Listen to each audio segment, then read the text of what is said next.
Aujourd'hui, on se retrouve pour parler du derby de Berlin qui a lieu demain et où je pense qu'il peut y avoir une surprise. Juste avant, vous avez vraiment aimé le concept de ces matchs douilles sur les 4 matchs de la dernière vidéo. Il y a quand même 3 matchs qui se sont déroulés comme je l'avais prévu et dimanche, on a fait 3 sur 3, ce qui fait 6 douilles sur 7. Et vous allez voir, ça va continuer toute la saison, je trouve des matchs comme ça. Et sur YouTube, je compte faire durer ce concept. Par contre, soyons clairs, ce ne sont que des suppositions. J'explique pourquoi il est possible que le favori ne gagne pas. Et ce n'est pas parce qu'une équipe n'est pas dans ma vidéo que forcément il n'y aura aucune surprise et inversement.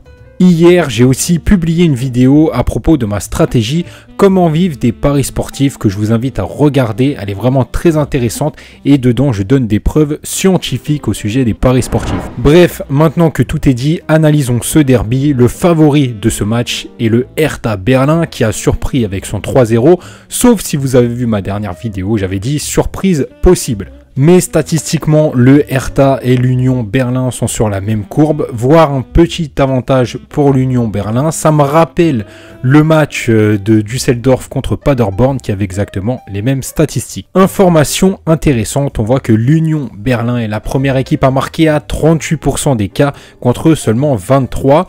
C'est intéressant parce que l'équipe qui met le premier but prend l'avantage de manière assez conséquente. A noter aussi que Hertha concède un but dans 77% de ses matchs à domicile, mais information capitale, cette équipe a aussi perdu 61% de ses matchs à domicile cette saison. Et par contre, on voit que l'Union Berlin marque à 77% de ses matchs à l'extérieur avec des buts concédés, donc ça équilibre un petit peu la balance entre ces deux équipes. D'ailleurs, au niveau des stats sur les buts, c'est du 50-50 avec un avantage très léger pour l'Union Berlin. Ici, il n'y a plus vraiment l'avantage d'être à domicile, comme le match est à huis clos. Ça joue un peu, mais beaucoup moins que d'habitude. Donc, faut faire attention à ça. Sur les derniers derbys, c'est du 50-50 aussi, ce qui correspond plutôt bien au stade des deux équipes. Mais ça remonte à trop longtemps pour avoir une idée réaliste et vraiment le prendre en compte. A noter quand même que Hertha ne gagne pas à domicile dans ce derby. Au niveau des paris, personnellement, je vois plus le nul, surtout que ce sont deux équipes de milieu de tableau. Possible de sécuriser avec l'Union Berlin ou nul, mais la cote est trop basse, je ne joue pas ça. Celui-là, je vais le jouer, c'est une belle cote et comme j'ai expliqué dans ma vidéo, comment vivre des paris sportifs, ces cotes permettent de gagner de l'argent sans avoir besoin d'un haut taux de réussite, ce qui est très avantageux.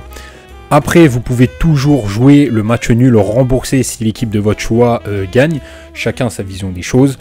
Voilà concernant ce match. Je profite aussi de cette vidéo pour faire une petite précision parce que j'ai eu des questions pour le Discord. Je vais continuer de mettre le pari deuxième mi-temps plus prolifique. C'est juste qu'en ce moment, il n'y a pas assez de matchs et je m'arrange avec ce que j'ai. Mais c'est très compliqué de faire quelque chose de sérieux en ce moment avec l'état actuel des choses. Donc pas d'inquiétude, quand le football reprendra à la normale, moi je reprendrai aussi à la normale. Bref, rendez-vous demain pour la vidéo de ce week-end si j'ai le temps de la finir, sinon à bientôt, salut l'équipe.